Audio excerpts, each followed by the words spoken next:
I am no Moses, but I might be a hobbit. Moses is a towering figure in the Hebrew Bible. He works miracles. He leads a nation out of slavery. And most of all, God talks to him face to face.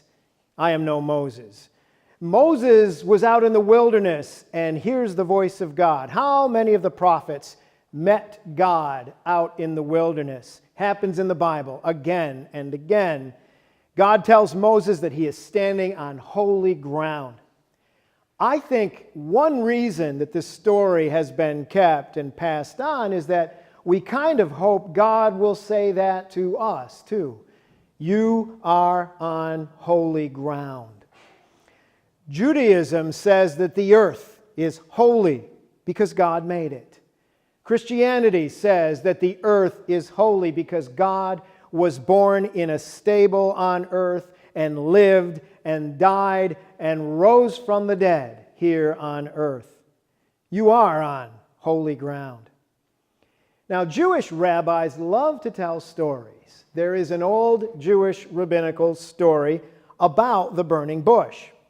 A Gentile once asked a rabbi named Joshua, why did God choose a thorn bush of all things as the place from which to speak to Moses? And Rabbi Joshua answered, God chose the humble thorn bush to teach us that there is no place on earth without the divine presence, not even a humble thorn bush. You're on holy ground. You're on holy ground because all ground is holy. We call church holy ground because here we focus on holy things and holy people. But we do that in part to train ourselves to see all things and all people as holy. The baptismal covenant asks us, will you seek and serve Christ in all persons?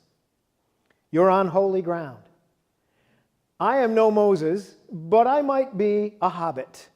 I have been captivated by J.R.R. Tolkien's books, The Hobbit and The Lord of the Rings, since I was a kid. And now there are the Oscar-winning movies that I enjoy. These epic stories are filled with great wizards and warriors, Gandalf and Aragorn and many more. They have fantastic powers. They do mighty deeds. But you know, the true heroes of these stories are the hobbits. The hobbits are ordinary little people without great powers. In the stories, we as readers or as movie watchers connect with the great heroes through the eyes of these ordinary, everyday people, the hobbits. I'm no Gandalf, but I might be a hobbit. I am no Aragorn, but I might be a hobbit. I am no Moses, but I might be a hobbit. I am ordinary. I have no special powers. I have no great strengths or virtues. And maybe you feel the same way. I am no Moses, but I do stand on holy ground. I live on the planet Earth, or as Professor Tolkien called it, Middle Earth. It's a place of both wonder and danger.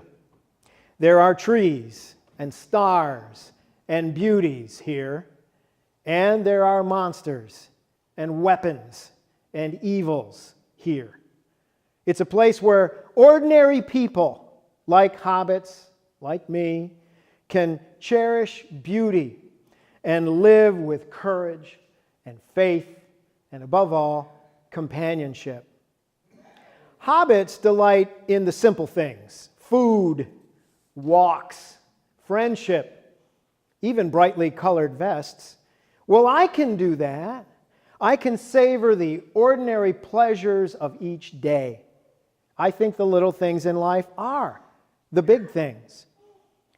That's a good practice for the season of Lent or for any time, for that matter. Hobbits also cherish beauty and they cultivate wonder. I can do that too. I can look for what the Psalms call the beauty of holiness. I can reverence the earth and the skies as God's creation. I really like an old story about a little boy and his mom. The school play is coming up, and there are going to be auditions for the parts. And this boy has his heart set on getting a really good part. His mom hopes that for him too, but she knows that not everybody can get a big part. Well, the day comes for the auditions, and after school, the boy comes home, and he bursts into the house, and he shouts with great excitement, "Mom, guess what? I've been chosen to clap and cheer." Now, it seems to me that that boy is already learning to cultivate wonder and to cherish beauty. I'm sure he will grow up to appreciate the beauty of holiness.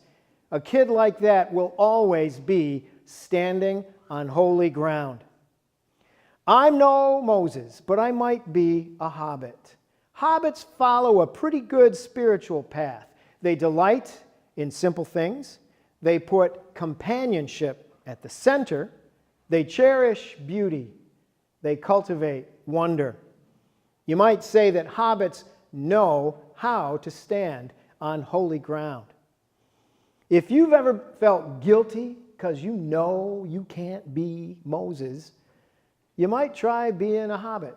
It's kind of working for me right here in the Southern Tier, right here in New York State, right here on planet Earth.